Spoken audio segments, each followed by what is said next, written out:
Novacaine. I am Dr. von Stottenstein. I'm Psychoberrie. We are Ward 16. We've got some questions sent to us from Scott and the magazine, so we're going to read through them and then we're going to answer them as we go along. Came from the twisted mind of Psychoberrie herself. I had this concept about a female serial killer before I met up with any of the rest of the band, and I actually had the first song off the first album pretty much fully written, and I came with this concept and I went on and joined my band and found other people who might be interested in the idea, and I met up with quite a few people and jammed in Preston, and then that's it. Eventually we got a line-up together and started working on the full album. Yeah, and the concept really has grown, hasn't it? I think the more we've gone along, the world that we've created has become a lot more,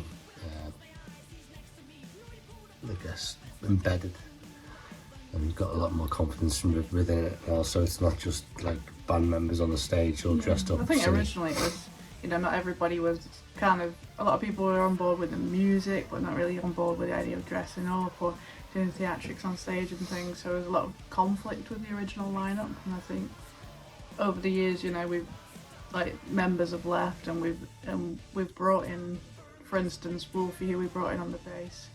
He'd been following the band from the beginning, so he was really serious about the concept and everything. And from that point, anyone we've brought in has been really into the idea of the theatrics and the full concept album, not just the music.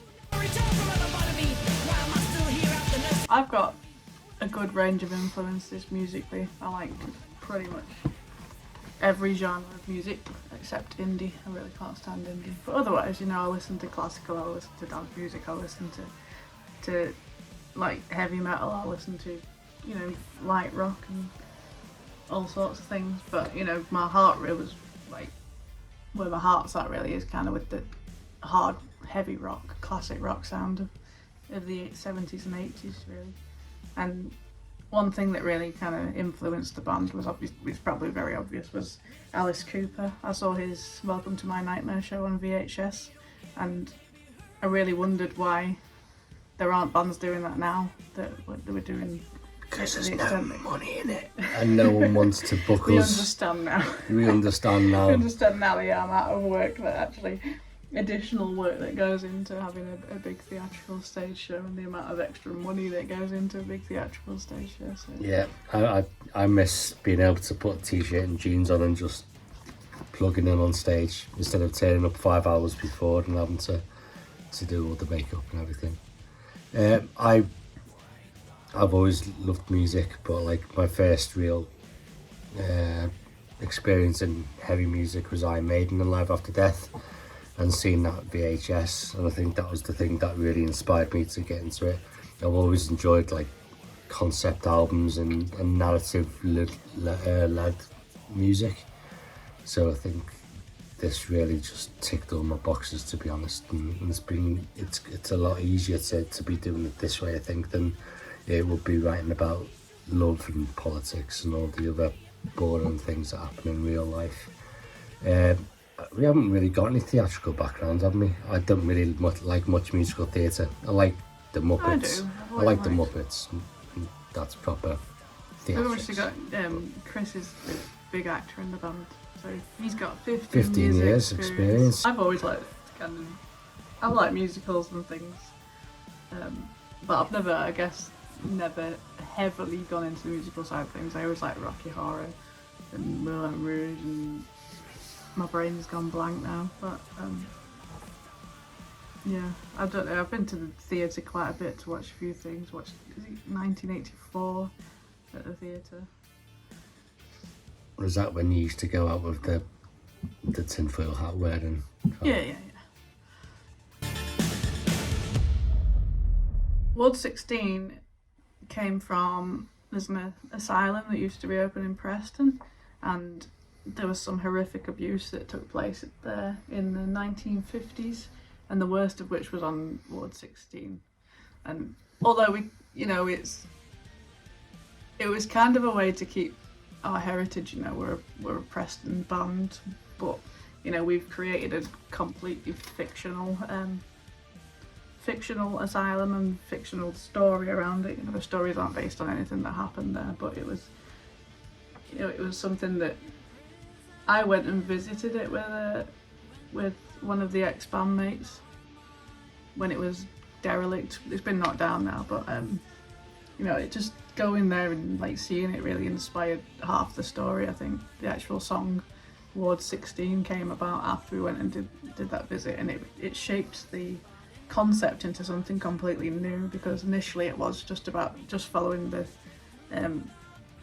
life of the serial killer, but from that point on it went to where, you know, she's incarcerated and telling stories of her past, and she ends up on Ward 16 and things. So until I started digging into, I think we came up with literally about 100 names, and it took us about 6 months to find a name, so I was just going around like heavily researching things, and this was a story that I really latched onto, and I think it completely shaped the first album's concept anyway. And ironically, you wrote it in the format of Roman numerals, which after 16 years people still can't get right. Yeah. Well done. I think the biggest challenge is getting everybody on board with the direction that you wanted to take it.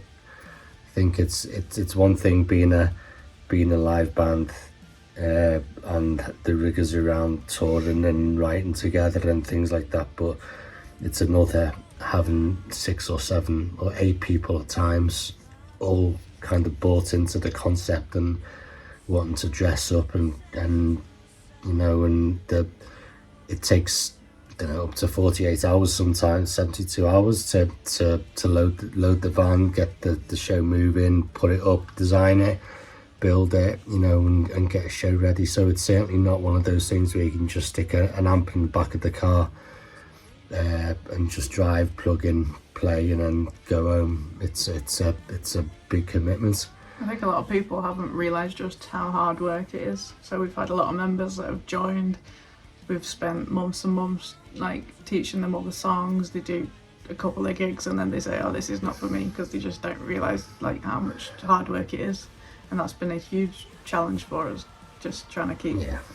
We're finally at a place where we've got a solid lineup, but that has taken till now, really.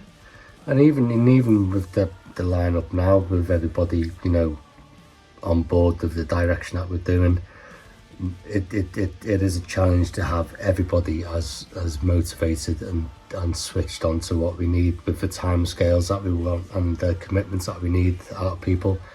You know, we do this. There's no monetary drive. There's no monetary drive. This is on top of families and full-time jobs. So, you know, there's other things that are, you know, dictating people's lives. But when you have got all these deadlines and milestones to meet, otherwise you just miss another festival season, or you miss an album launch deadline or whatever. You can't, or you know, like sort of the cost of studio work and things like that, you can't really. It's hard to carry people as well. So although we've got a really steady lineup and a really solid lineup, and one that we want to thrive with, having to sometimes pull them along at the same pace as everybody else, or the pace that you need to be pulling it and driving it, is extremely stressful and as hard work as it is having to actually do the writing and the recording and the promoting itself. But it's all good as well, you know. It's we're in a very good place, so but that is a big challenge, isn't it? We didn't end up releasing it, did we? We actually got all of we asked a lot of inmates to answer that question for us, so that we could stick it all together in one video, just to show how it doesn't really fit into any box, because every single person answered the question completely differently, didn't they? And that's the way we want it to be. You know, we write the music to fit the story. So, you know, if we're at a certain chapter in the story and it needs this particular mood, or this, you know, it's in this particular setting, and that's the sound that we create for the song. So you can't listen to a Ward 16 album and define what Ward 16's music sound like. You know, it's got heavy rock and metal at the core, but it dips in and out of every genre. But when you put it all together, you know, it makes sense because it flows from the beginning to the end. I think it makes sense because it doesn't make sense to stick some of the stuff together in a funny, perverse way, because we don't set out to say we're going to put in like sort of lounge room jazz next to thrash metal, next to, you know, to Eastern melodies, because it shouldn't necessarily work. It kind of does, because it when we listen to the music and the framework of the song, we'll actually hear what something should go into it, and whether it's one genre or not, it doesn't matter as long as it sounds right. So certainly the narrative of the song and the emotional core of the song is the thing that drives it, and we don't do it the other way around by thinking let's write like 10 songs and each of them being a different genre. I think it just falls coincidentally like that, doesn't it? Mm-hmm. And we're not kind of musically educated enough to actually try to do something which has been kind of preordained. I think we've all got different tastes in music, all around the heavy music, but I think some of us like prog, some of us like heavier, you know, and thrashy stuff. Some of us like more of the 80s and melodic stuff, and so I think it just all gets thrown into a cauldron and mixed up.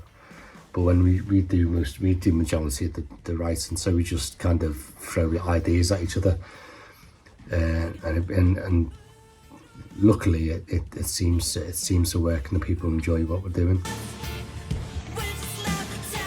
Identity is the third instalment out of the 3 albums in the trilogy. So, first album, you know, we talk about there's a part of her life where she manipulates a man into killing on her behalf, and then the second album, it goes back to her childhood and, you know, why she became the way she is.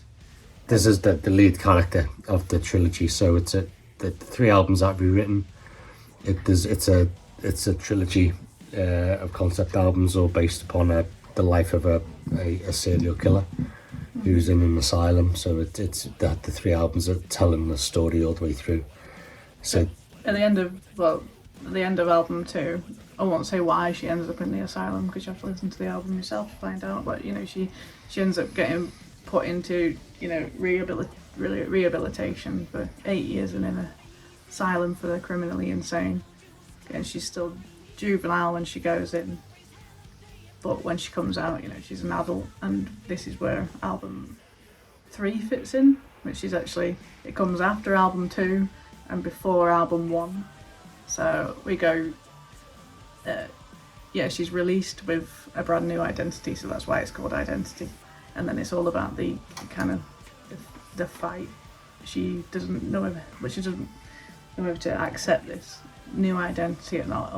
Like she begins trying to accept the identity at first, and then, you know, there's lots of evil thoughts and things that take over. Kind of touched on this a little bit before, didn't we?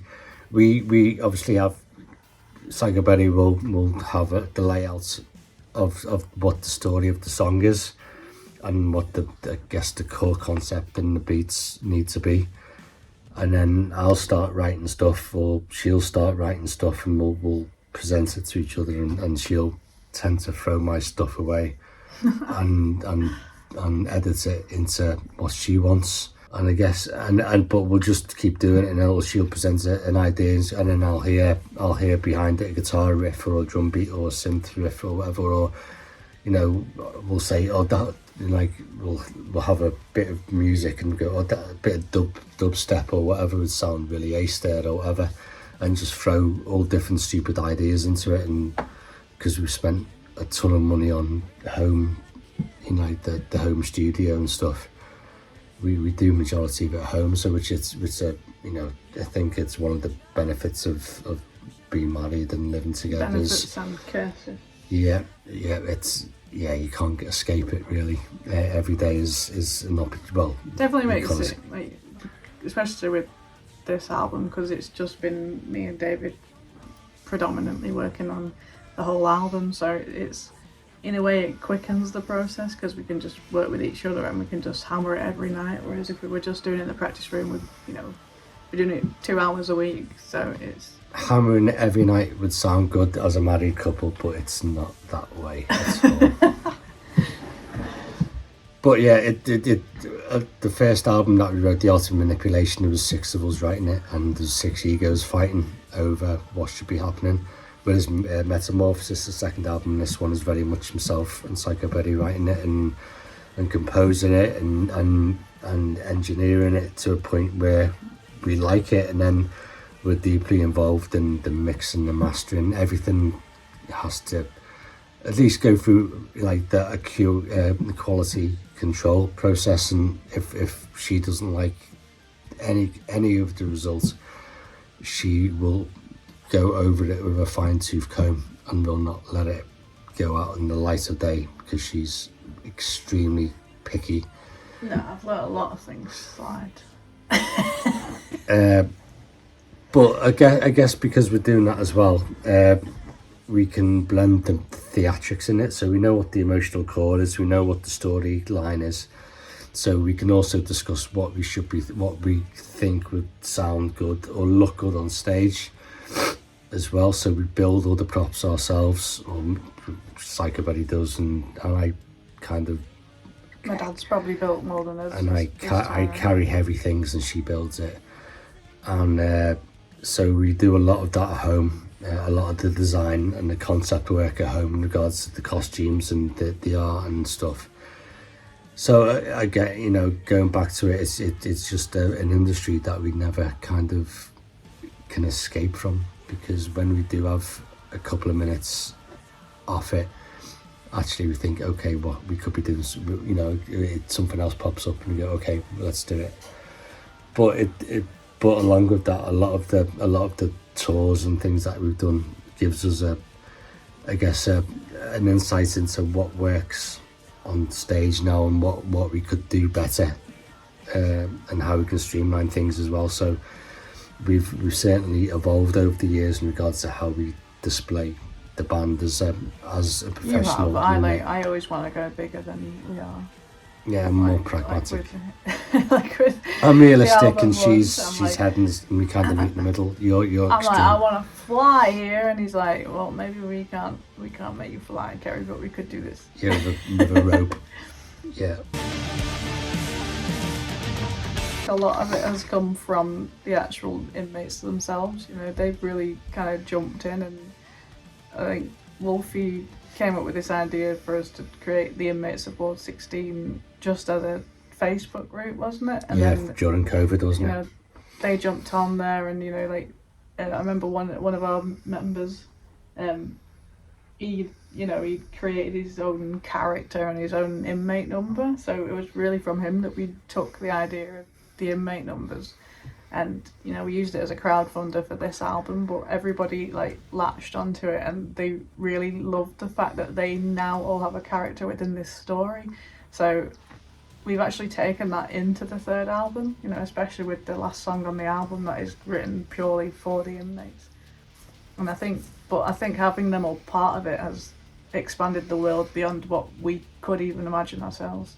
Yeah, and certainly from the musical side of it, with the amount of bands that we've played with, whether it's like Skindred or Cradle of Filth or the festivals that we play, you kind of pick up influences and sounds from that as well. So you build up kind of what you want to see on stage as well. So from that perspective, it does help build the whole, I guess, the whole narrative and the whole direction of the band, really. Yeah, I've always liked horror as well. I was lucky enough to be taken to Universal Studios in Florida on a couple of Halloweens when I was a child, and I really loved the whole horror walkthrough experiences and things like that. I've always been a fan of 80s horror. Yeah, it's got like cheesy edge. Yeah, you like cheesy slashery stuff, and I love Exorcist and The Exorcist 3 and The Omen. and kind of like the religious based stuff. So, you know, there's again two extremes either side, and I think that's how we work. To be honest, I'm quite kind of withdrawn and kind of conceptual and slow, and well, slow, yeah. And you're quite extreme and full on, and we kind of meet in the middle, and it kind of works somehow without killing each other. I think Blood is the New Black does, because I think it mixes either Blood is the New Black or What's in the Box, as it mixes a lot of where we've been, where we started, where we've evolved through to where we want to head to. So we've said it's certainly one of the heavier of the songs that we've ever done. But there's also throwbacks to earlier songs and earlier styles as well, which I think is where we're at, to be honest. And it's really pulled from I think it's pulled from certainly the influences, the bands that we've toured with and things over the last few years. A lot more. I think we've had the confidence to really pull from all our influences and experiences. I think the identity part, it's who we are. Identity kind of like it's where we've been, where we've come through, and where we are and where we want to go into the future. I'd love to write with Danny Elfman. I think he's ace. I think he's quirky, and I think he kind of fits the philosophy of what we do, and certainly he's influenced a lot of the stuff and how I like to listen and write and stuff. A lot of my influences are dead, like sort of like the writers, William Peter Blatty and stuff like that from The Exorcist. But we are thinking about doing visual, like books and things like that, aren't we? So some comic book artists and things. I don't know any kind of famous names or anything, but certainly people that could take our story and make it a visual kind of into a visual I'd product. love to see what this could become. We've created a story and created a show with it and things, but I'd love if someone made a movie out of this or anything like that. But it's one of those things where it'd have to be done well too. Yeah. Which obviously we haven't got the money for to do ourselves or anything like that. Yeah, we tried to get Benji from Skindred to record one of the songs, but we couldn't get through to him. So I'd love, if I had to have somebody on board doing something, it'd got to be someone with completely different vocals to what I have. And I thought there was a particular song on our album. Well, actually, Blood is New Black, and we thought that his vocal style would really, really fit with that. But we couldn't get hold of him at the time. And also, I would like to collaborate with Chris Harms from Lord of the Lost, because he's got a very deep vocal, so I can harmonise very easy. Like when I sing along to his songs, I'm always singing the higher octave or harmonising in some way with it. So if I had anyone on board, they'd have to have a really deep vocal. Yes. The end of the tour. The end of the tour. Not just the actual shows themselves, it's so much hard work, but for the hour and a half that we're on the stage, that's the reason why we do months and months and months of hard work creating the albums, or years of work creating, recording, releasing the albums, and all the hard work that we've put in. Like everything else is kind of not enjoyable, but it's genuinely a small amount of time that we're on stage, that I feel most alive when I'm up there doing that. And I think it's the same for most of the other members. I think people, when we're just stuck in the rehearsing stage, people really start to struggle mentally with it because you're not getting that high from the show. So it all just feels like a slog, feels like hard work. I think our first time at Bloodstock is one that stands out for me. We won Metal to the Masses, and we were playing Saturday morning at 10:30 in the morning, and we were worried that it was our big moment, but what's the point of having a big moment if no one turns up? So me and you did a ton of promotion and going around meeting people and giving people flyers and stickers and whatever. And we were doing a sound check, and we looked out of the tent, and there was just like this big horde of people coming towards us. And I think we were told at the time it was the biggest morning show for turnout for a show that they'd ever had, and we won awards for it and whatever. I think that the second Bloodstock was memorable for different reasons as well. You'd just given birth like 2 weeks before, and you hated every second of it. It's a total different challenge as well. We like all the kind of planning for this show, because it was COVID, we couldn't go anywhere, couldn't do anything. So all the planning for this big stage show happened in this front room right here, and which is significantly smaller than a large stage. So we couldn't practice the music with the theatrics at all. We just had the theatrics going on in this room that we were practicing, and it just didn't translate to the size of the stage today. I don't think, it's not something that anybody would have noticed, but when we got onto the big stage, for instance, I had to run backstage, get Mother, in the wheelchair. This is the first time I'd ever done it. Wheeled her out on stage, but because it was a much bigger stage, it took me a lot longer than we planned to go and get her. And then I was like, my lyric's about to start, and I'm miles away from my mic, so I just went like this I just panicked through the wheelchair, and she just started wheeling towards the edge of the stage. But luckily she banged into whilst I ran to my mic, but luckily she banged into Wolfie's pedals that were on the floor, so she didn't roll off the edge. It's pity. And then there was moments in that show where I ran off the wrong side of the stage to go and get the body for the bin, but the body was on the other side, so I had to run like the full length of the back of the stage, which was quite a distance on the Sophie stage, to get the body and get back out in time for being able to sing with the body. So it was one of those things where it was the first ever time we were doing it, and like all the rehearsing had been done with me heavily pregnant. Went and gave birth.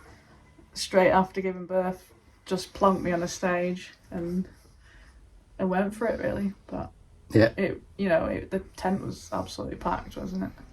I was like really compromising what I could do. I didn't even have any stomach muscles at the time, so I couldn't be jumping up and down and moving straight after giving birth either. So I was just kind of walking around, and I couldn't plan my outfit because I couldn't try anything on while I was pregnant.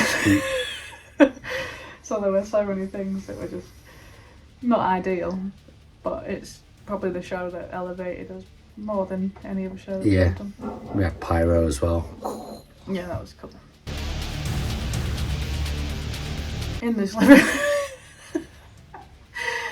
no, we've got a practice room. It's too small, so it's always a learning curve for us when we get on a stage, and it's always a learning curve for us because it's not a controlled environment.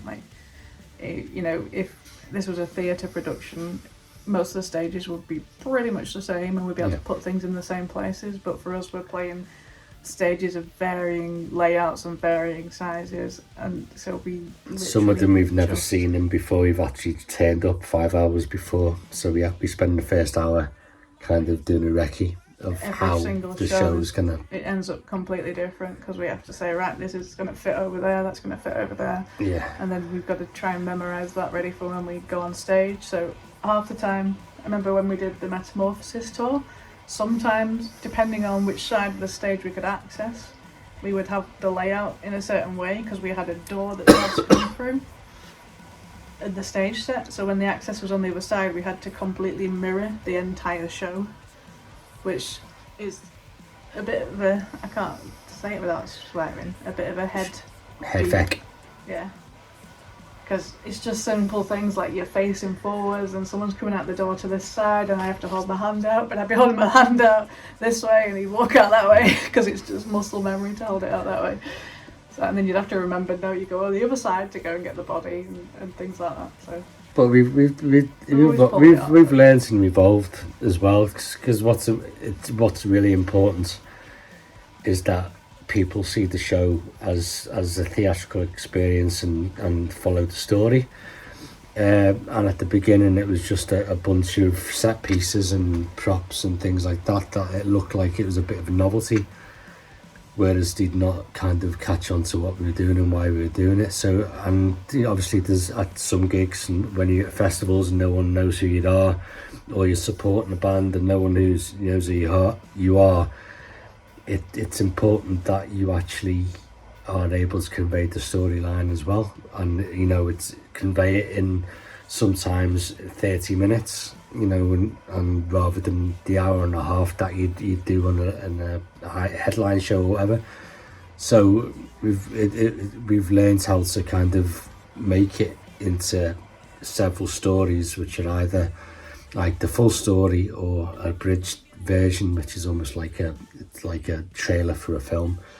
But it's being able to convey the story rather than just like cheap novelty and just blood for the sake of blood. It's it's all part of what we're doing. We have we've got some really committed followers, and we wouldn't be anywhere that we are without them. They really make it, and I just love hanging around. We never stay backstage or anything. We go out because it's all part of what we like about the shows, is going out and meeting everybody afterwards, and the enthusiasm that you see from them all when they've all they're all telling you how much they enjoyed the show and everything. It really makes it feel like it's worthwhile doing what you do. Yeah. And people, there's so many people got our name tattooed on them and images tattooed on them and things like that, so it's just mind-blowing. Really makes us feel a lot more important than I think we should be, if you know what I mean. I feel like it makes us, when I was young anyway, people had tattoos of major bands like Iron Maiden, Metallica and whatever, and that was almost like a milestone for making it as an artist or whatever. And now like I'm seeing people with our name on them, it's like I can't kind of relate to it because we're still poor. And we're still not playing massive festivals, and we're still, we're still kind of, I still feel like we're a pub band, but obviously we're not. But I don't think I'll definitely ever been use like that. The last few gigs we've been at, it's been a different feel, hasn't it? And especially when we go to things like, we weren't playing Bloodstock Festival, but one of the inmates said, should we have an inmate meetup? And they did the same thing at Download and we weren't even there. Yeah. But we got to attend the one at Bloodstock, and the amount of people that there's about 100 people there, and it was just it's like we're not even freaked me out. Playing. It freaked me out a little bit. That I think that was the one of those kind of epiphany moments where it's like, wow, this is just something a little bit bigger than what you can kind of put kind of logic to. I really feel like our family though as well. It's we've kind of neglected all our friendships because we don't have time outside of this and outside of work and outside of family. So well, when we do go out, it is when we gig, and these are the people that we see more than anyone, and it feels like a big community that these are all friends, I guess. That we take money from. We take money from, and we use and it give to something give back. Yeah, absolutely. It's like we're still heavily in the minus, so I think they're getting more in us. Yeah. But also it was important that we did write the song We Are Legions to thank them as well, because we are, there were several points in the last few years where if it wasn't for them and them pushing us and them being as crazy as they are, I don't think we'd have carried on doing it, because the commitment that we need to put into doing this and driving this as well as we need it to justify it all is so much that it becomes very much a strain personally and emotionally and to relationships and whatever. So certainly if it wasn't for them, we wouldn't be here. So we're very much always thankful and appreciative of it. Well, 2025 is a little bit soon for me, I think, seeing as it's almost finished. But I think any festival which has given loads, any festival that's given a stage to up and coming underground bands is something that, you know, is really, really important in the music scene. You know, even, you know, we mentioned COVID before, and how many, you know, how many people were at home craving live music and live performances, and then after that, the amount of festivals that have and venues that have closed and all been shut down. You know, the more, I guess, the more promoters and the more people that are willing to sacrifice their own time and sanity at times to try to make the music scene thrive and give an opportunity to the unknown bands and give them a chance to mingle with some big names and whatever. I would like to get a lot more festival slots. I really hope we manage to get some, you know, some decent things booked in for 2026. In 2025, you know, we're mainly just touring with our headline tour. We want to do a little tour at the beginning of 2026 as well, don't we? Yeah. But you know, we really want the opportunity to get onto some, you know, bigger festivals as well. Just, you know, we want to branch out and reach to new audiences, not just play to the people who already know who we are. Yeah, it's good to support some, you know, bigger bands as well, and learn from them, and obviously, you know, be guided from them. So yeah, do as much as we can and try to build on what we've done. You know, it's been amazing so far. Get with the album launch and, you know, the launch itself and getting on the charts and things. But in an ideal world, I think we'd love to, you know, get out of the UK and do Europe and the US and things. But you know, it's one of those. Yeah. It'd have to be one of those things that'd be really worth it. So it'd have to be on a sports slot or something. You know, we couldn't just go there blindly. They're definitely on the horizon, but they're not something that we're trying to do at the same time as the other workload that we've got at the moment. We've got a lot to build and, really and focus on the new album. Live show, you know. Yeah. We played it in full at the album launch, but you know, that's kind of a test pilot for us, and we already know from doing that show all the things. You know, we want to make changes. We want to really tighten it up and get it to be as absolutely professional as it possibly can. So that's where our head's at the moment. Yeah, we're not sick of this one yet, so we're gonna enjoy it without thinking about what our next one is. You never know. We'll see how this year and next go. I think it's quite dependent for us on the success of this album. I think. Yeah. What happens? Yeah. This album's cost us an absolute fortune. It's cost us a lot of money. It's been really stressful. You know, it's taken all of our time. Whether, you know, I don't think like it's been like a total level up from the previous two albums in terms of everything. Workload and everything, you know, and I think it's, you know, that has to be viable for us in future, because we'll just kill ourselves if we keep doing that over and over while still having to juggle full-time work and things. But we're also stupid, so we will do it. Yeah. So I'm hoping that it might be in better circumstances with more helping hands next time round. Do it and don't listen to anybody who says don't do it. You've just got to follow your own ideas with things. You know, when I was starting out with this, you know, that I'd have people telling me that there are rules that you have to follow and things. You know, I had things right from the beginning. I remember somebody laughing in my face because I was female and I wanted to do it. You know, you don't get that a lot. That doesn't happen. It's not a big thing, but you know, it is. I think you've got to. I think you've all. But I think what's most important is to be authentic when you're doing it. You know, it's not glamorous. It's not easy. It's fecking hard work, and it's probably. You don't get as much recognition as you want. You don't get as many people taking chances on your music as you would do if you were doing something a little bit more mainstream. So there's not a lot, you know, there's not a lot of massive rewards unless you're authentic about it. I've seen loads of people who wanted to jump on like the theatrical bandwagon or whatever, and thought it was just about putting masks on and whatever and waving stuff on stage, and you can see through it because they don't actually have that within the core of the music. It's like the music and the look are completely detached from each other. So I think from my perspective, you do it, but you've got to believe in it, and you've got to throw all of your trust in it as well.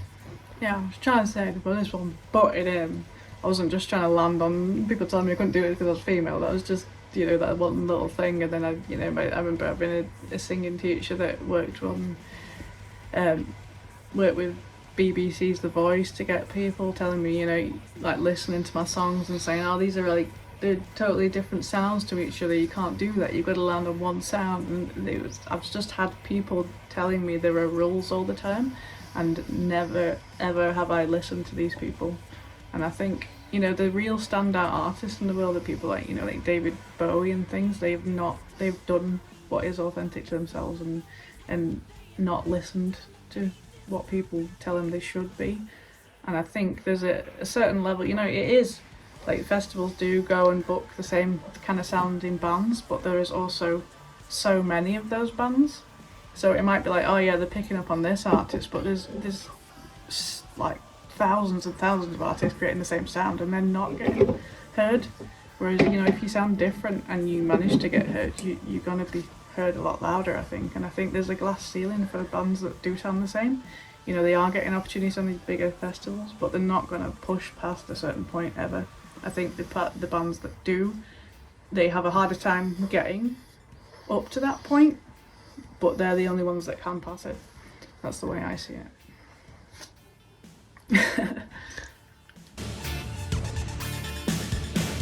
Probably what you've just been going on about, really, isn't it? Yeah, I think so. Just be authentic, and do it and trust yourself. I think no matter how hard it is. I think, we've got a lot going on stage, so I think for us, like, a learning curve for me, I guess, is I'm always trying to push to be the biggest we can be on stage, and I've had to learn that we do have to rein it in a bit, depending on, like, what we can achieve with them, like what we have available. I think I went quite big on this album launch. I wanted projector screens, and I think I wanted even more than that in the beginning, but when we did the show, we don't have the extra stage hands to help if anything goes wrong with any of this. So I think that was a little learning curve for us that we will fix it before the tour, or we will just go for it and make it work. We'll just blag it. There's always, but there's a lot more you have to think about, I think, when you start going bigger and bigger with your show, but you've not got, you need the extra people if you're going to do that. I think for the worst change that I've seen is that it's now that social media is become harder, because at first, when we didn't have a lot of followers at first on Facebook, but your posts got a big reach. They didn't, now it's intentionally got a bad reach to try and get you to boost posts, and you have to pay for things to get reach on socials now. And now you've also got to be content creators. You've got to put things out on TikTok, so the workload has gone through the roof compared to what it was before. It used to just be text things that you'd put out on Facebook and things, and now it's all videos, and you've got to keep communicating with your fans 24/7, which I think puts a big strain on you. And it's the workload has become quite colossal because of it. The first time we've actually had any time to ourselves has been today, this last couple of weeks, and we went to Tenerife. So I guess going to Tenerife is the thing we do to recharge. We don't get a break from it, and I'm not being I can't remember a time when we haven't thought about it, to be honest. It's like every day. Even today, when it's like our first day back. I've even said it's the like last we're few doing years, this.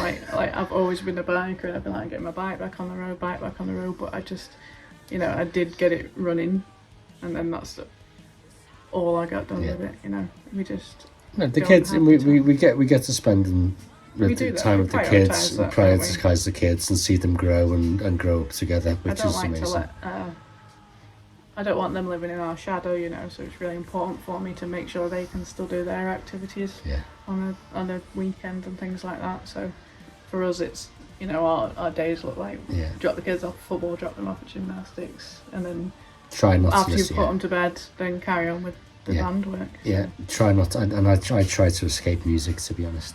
I like listening to podcasts and watch films and whatever, just to kind of get the music saturation out of my head, because it is just so much. Which and it sounds like we're whinging. We're not. We very much love what we do, but I think it's we're hugely passionate, and I think that's why we do this to ourselves. Sadists. I want to provide an escape for people. I think the world is such a bleak place sometimes, and you know, I never want to sing about real life issues. Like the fact that we've created a world that they can dip into that's not part of this is that's what I want to leave them with, that they can escape and go to that. I know it's kind of dark and depressing, but it's just, I don't know, it's just something immersive. Yeah, and we've been able to build a community as well. So, you know, we mentioned before we had an inmate meetup, but they have had it in different festivals when we haven't been there. So and they all refer to each other as, you know, the number, and like, so they've all got this one big thing in common. And I think as much as we can't always be there, part of it, I think there's like this community now that are kind of dwelling within it, meeting each other and having meetups and socialising together, where beforehand they mightn't have had that. I just hope nobody takes it too seriously. It's a fictional world, okay? Yeah. Well, not cool. The people that actually follow us and meet up. The stuff that we write about is fictional. Yeah. Yeah. Thank you very much, Novacaine. Hope you check it out. You know, hopefully we'll talk in the future. Take care.